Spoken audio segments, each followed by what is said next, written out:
Hello and welcome back to your favorite Formula One podcast that you've probably never heard of until now.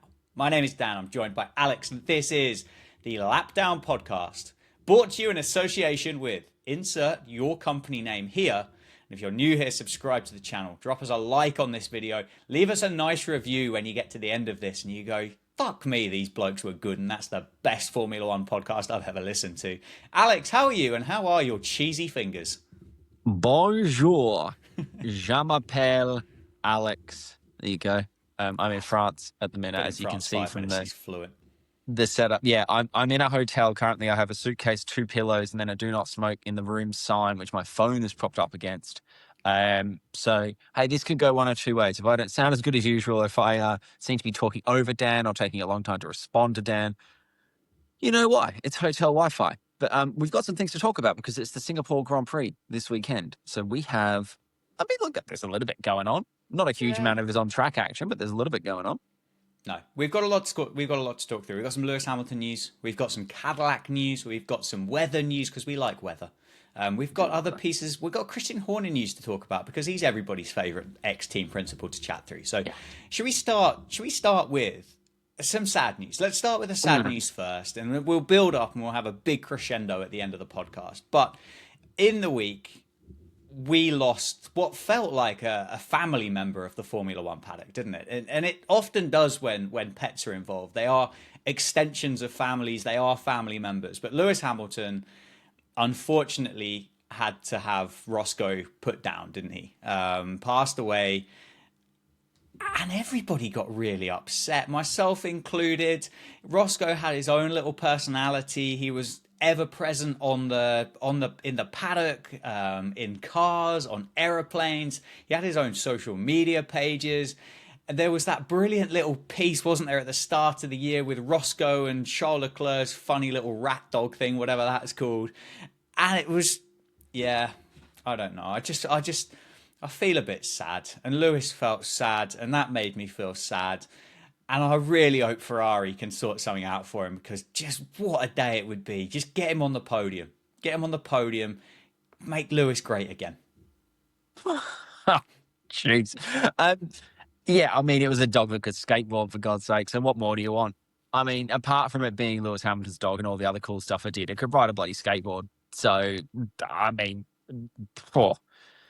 Yeah, it's an interesting one because there was a little bit of classic social media talk when it was announced he wasn't going to go do that tyre test and they were going to stick the reserve driver in. Antonio Giovinazzi, I want to say, is a reserve driver. That's a Ferrari reserve driver. Good knowledge from you there. Hey, it just sounded like an Italian name.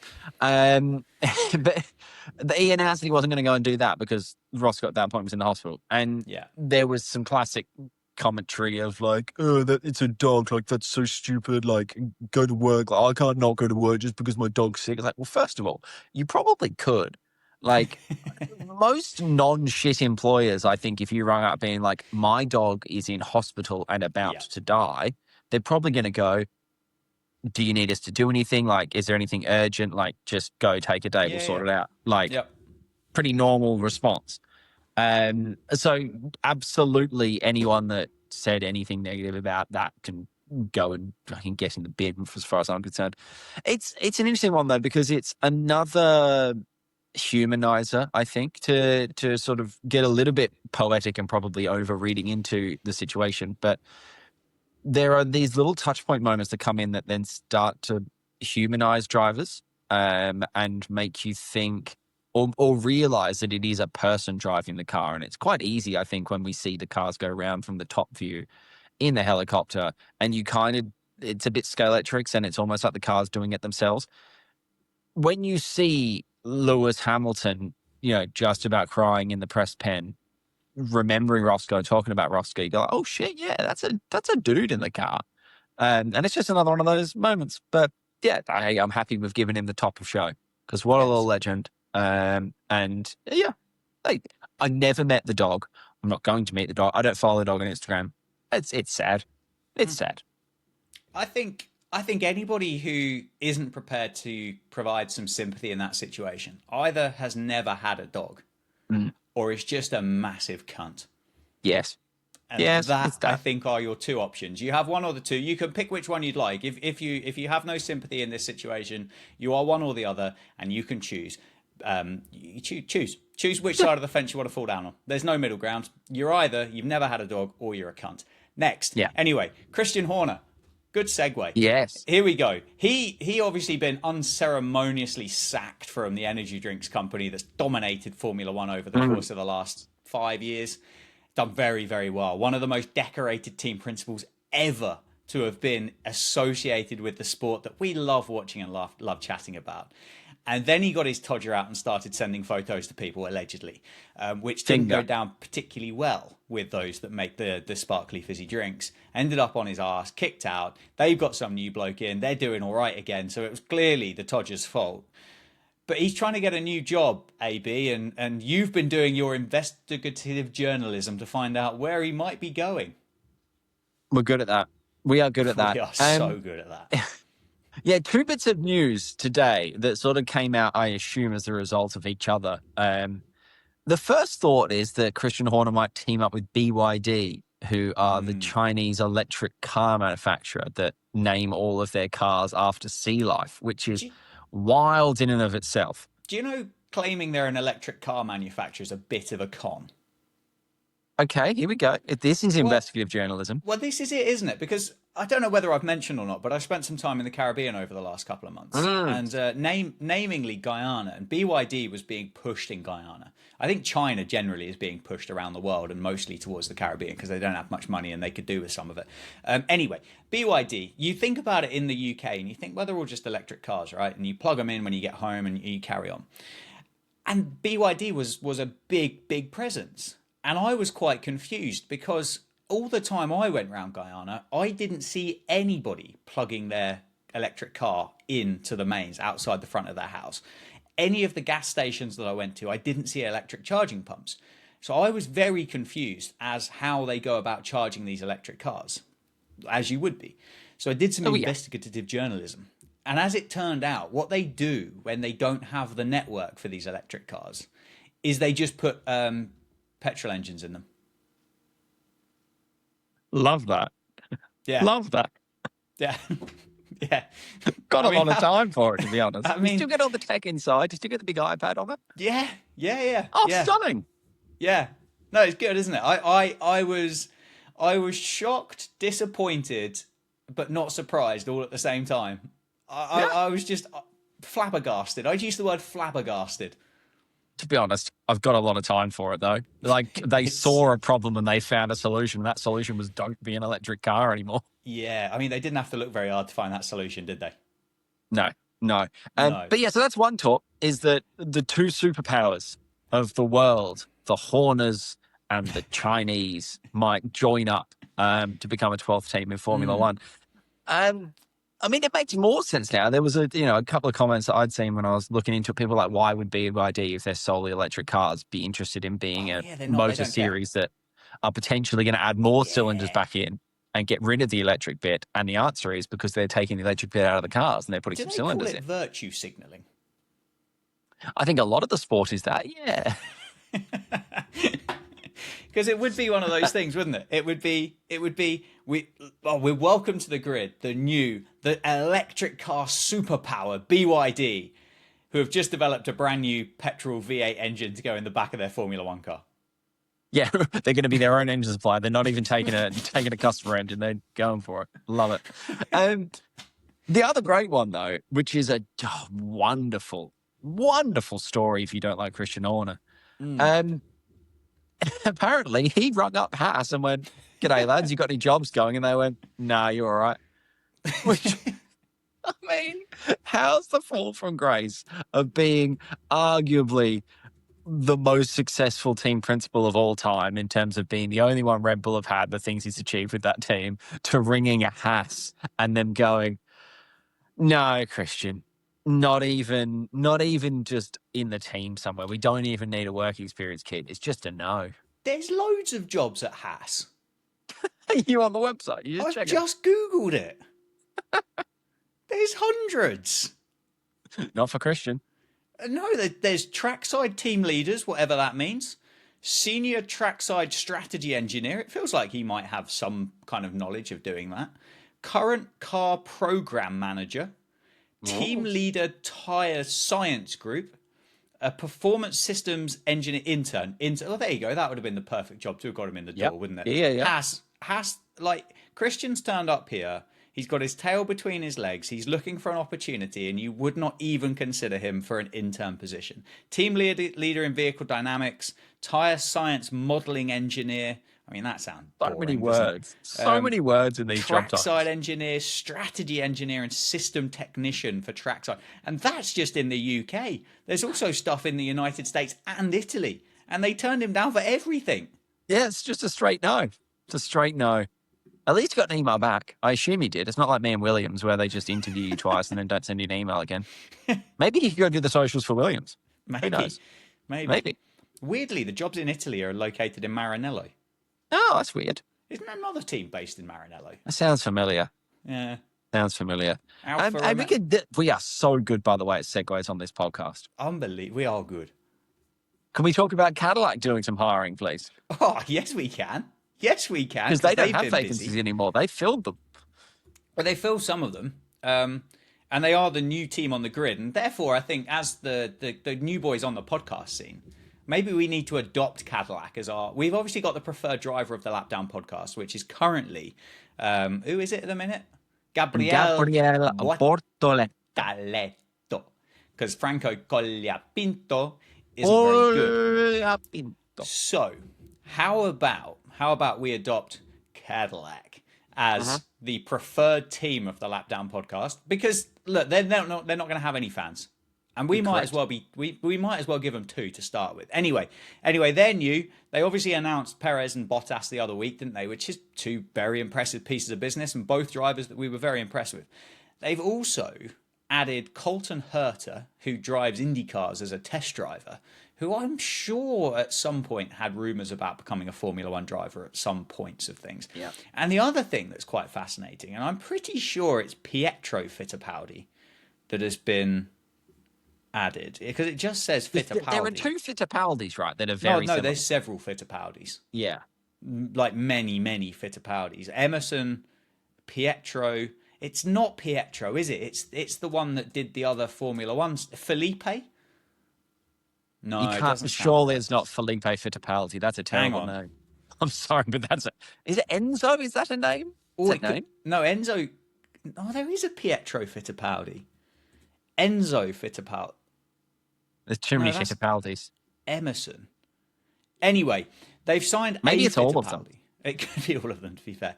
As what they've described as, or what they've titled as, a simulator driver.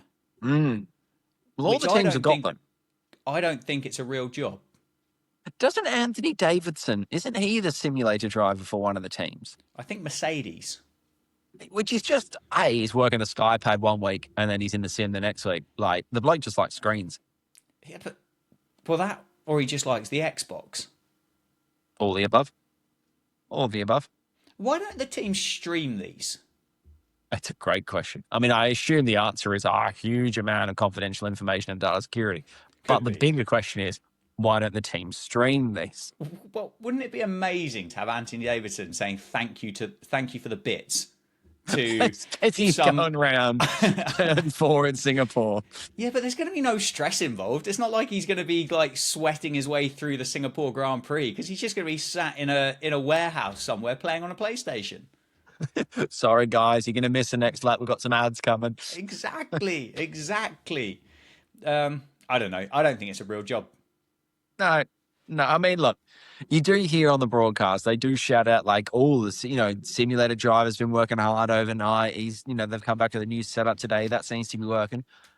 Mate, you're on your Xbox a bit late and mum told you to shut it off, right? Come on now. Yeah. Really? You got school in the morning. What we're doing? School in the morning, or your aunties come round. Anthony, bed now. Are you not going to come down and see your Auntie Helen? No, I don't want to. That's not the question. I can't pause. I'm playing online. It doesn't work like that. Anyway, brilliant. It's not a real job. Right, two last things to talk about. One, we've got the World Drivers' Championship, which I think we'll box off quite quickly. And the next, we've obviously got the Singapore Grand Prix to look forward to over the course of the weekend. But the big talk is, for some ridiculous reason, is Max Verstappen a genuine title contender for the 2025 World Drivers' Championships? Absolutely fucking not. He's not. Yes, correct. I No. I didn't realise because look, I don't necessarily I wouldn't describe myself as naive, Alex. But what I do is I describe myself as open-minded and will give the majority of the people the benefit of the doubt to provide me with true and factual information in the first instance until they've lost my trust, and then I won't trust them anymore. So when I was scrolling through in preparation for our podcast today, there were several podcasts having this as a genuine tagline for some of their social media clips. And I thought to myself, well, maybe it's closer than I thought, but it isn't.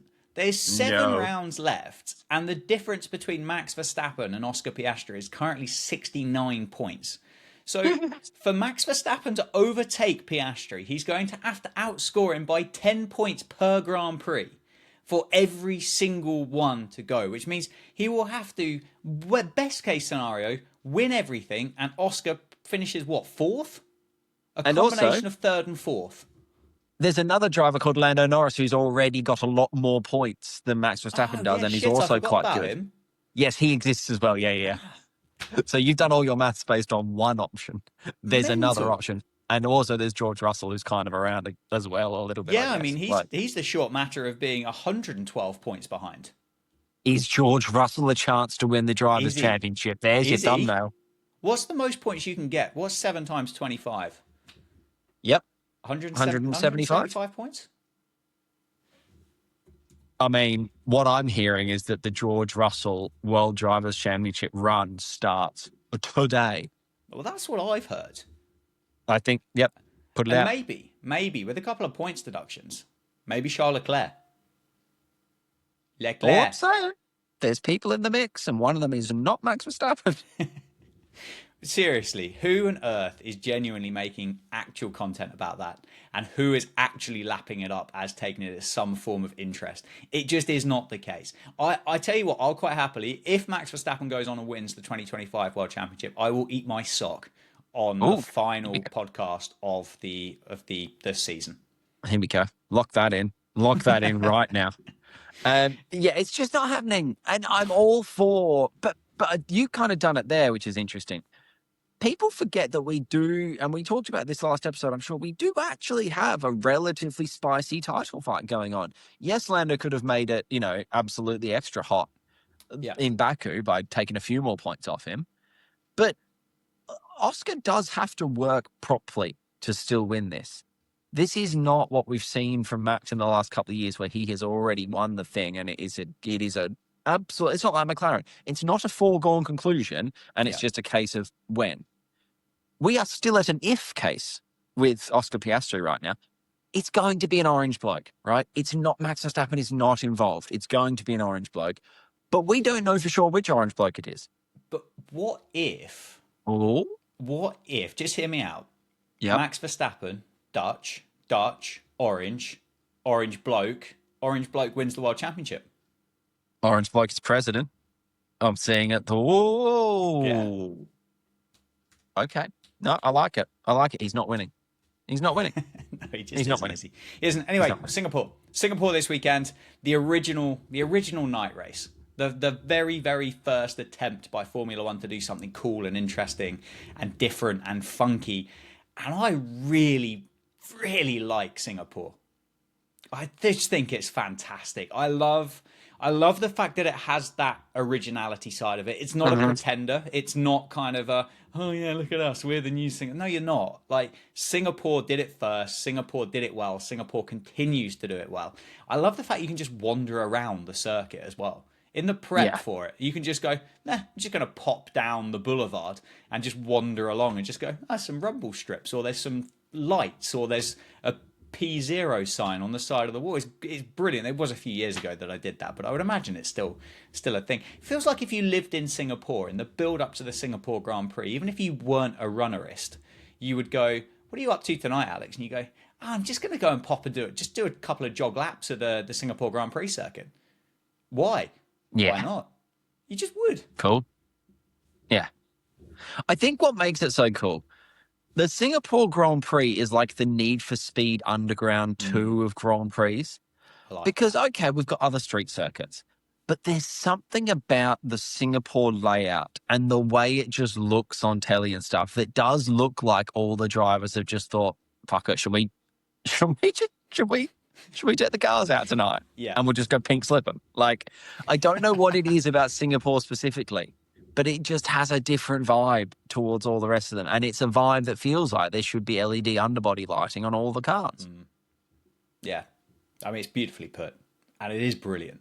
Like that aerial shot when everything is just complete blackout, and you've just got this band of luminescence running around. So you can't see the cars, but you don't need to see the cars from that high up. But my word, does it look good.